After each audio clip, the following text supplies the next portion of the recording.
Assalamualaikum dan salam Malaysia Madani kembali membicarakan 5 berita pilihan dalam berita 5 at 5. Menteri Besar Kedah Datuk Seri Muhammad Sanusi Mohamad Noor dinasihatkan agar melupakan hasrat Perikatan Nasional untuk menubuhkan kerajaan Mi segera.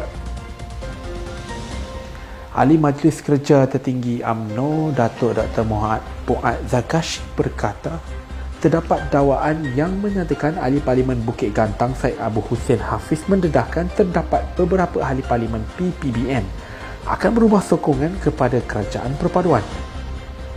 Beliau bagaimanapun yakin bahawa dakwaan yang ditimbulkan tersebut bukan sekadar rekaan, sebaliknya ianya munasabah di mana mereka mengikut jejak langkah 5 ahli parlimen lain sebelum ini.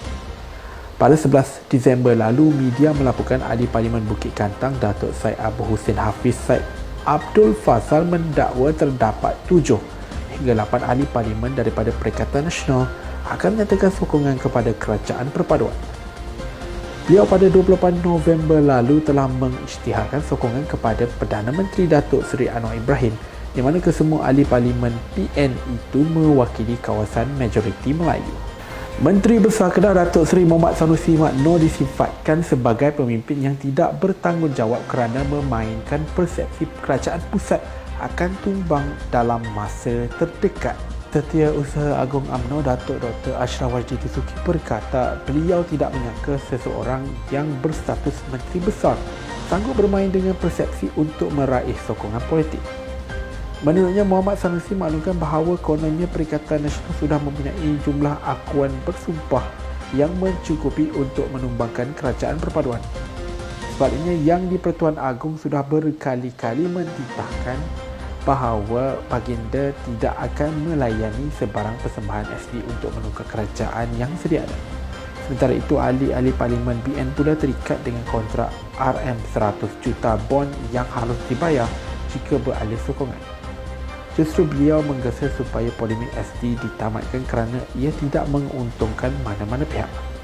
Sebuah akhbar melaporkan Muhammad Sanusi sebelum ini mendakwa PN sudah mempunyai SD yang mencukupi dan hanya menghitung hari sahaja untuk melaksanakan pertukaran kerajaan. Ketua Wanita UMNO Malaysia Datuk Seri Dr. Noraini Ahmad berkata kerajaan akan bersama dengan pemegang taruh dalam memberi tumpuan dalam mengiktiraf kedudukan wanita serta sumbangan wanita secara saksama. Beliau yang juga Timbalan Menteri Pembangunan Wanita, Keluarga dan Masyarakat berkata di bawah kementerian tersebut, pelan strategik telah dilaksanakan bagi memberi fokus dalam melindungi hak golongan rentan termasuk wanita. Jelasnya bagi mencapai matlamat tersebut, ianya memerlukan kerjasama daripada wanita agar dapat mengubah persepsi bahawa mereka perlu mencari sempurna untuk bergerak lebih jauh. Menurut beliau, meskipun wanita kini mencapai pelbagai kejayaan besar dalam pelbagai profesion seperti sukan, politik, namun jurang gender seperti dimaklumkan Jabatan Perangkaan Malaysia adalah sebaliknya. Berdasarkan laporan penguasaan politik mencatatkan skor terendah iaitu 10% yang menunjukkan wanita masih jauh ketinggalan berbanding lelaki sebagai pembuat dasar. Timbalan Perdana Menteri Datuk Seri Dr. Ahmad Zahid Hamidi menegaskan agar semua pemimpin di negara ini diingatkan supaya tidak menjadikan rakyat sebagai mangsa atau cuba mempertaruhkan harga mahal bagi mencapai kepentingan politik kelompok tertentu. Dia berkata perbezaan pendapat tidak menjadi masalah di negara ini yang mengamalkan sikap terbuka, namun keutamaan perlu diberikan kepada kepentingan rakyat terlebih dahulu.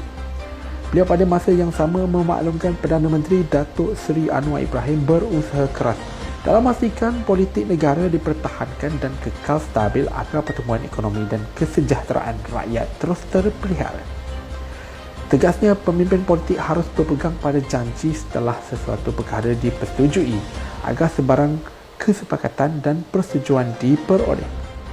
Beliau berkata demikian ketika berucap pada Majlis Peluncuran Pembangunan Kedamaian Sempena Rumah Terbuka Sambutan Krismas Kedamaian yang turut dihadiri Menteri Pembangunan Usahawan dan Koperasi Datuk Iwan Benedict dan Ahli Dewan Undangan Negeri Kedamaian di sini malam.